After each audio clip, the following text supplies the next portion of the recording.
You ask Tiger to solve. This deals with linear equations with one unknown. The final result is x equals 25. Let's solve it step by step. Simplify the expression. Group like terms.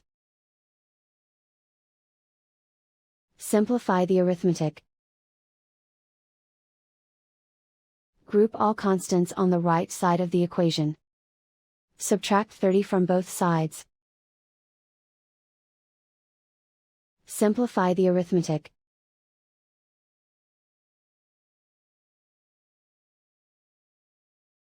Isolate the x. Divide both sides by 6. Simplify the fraction. Find the greatest common factor of the numerator and denominator. Factor out and cancel the greatest common factor.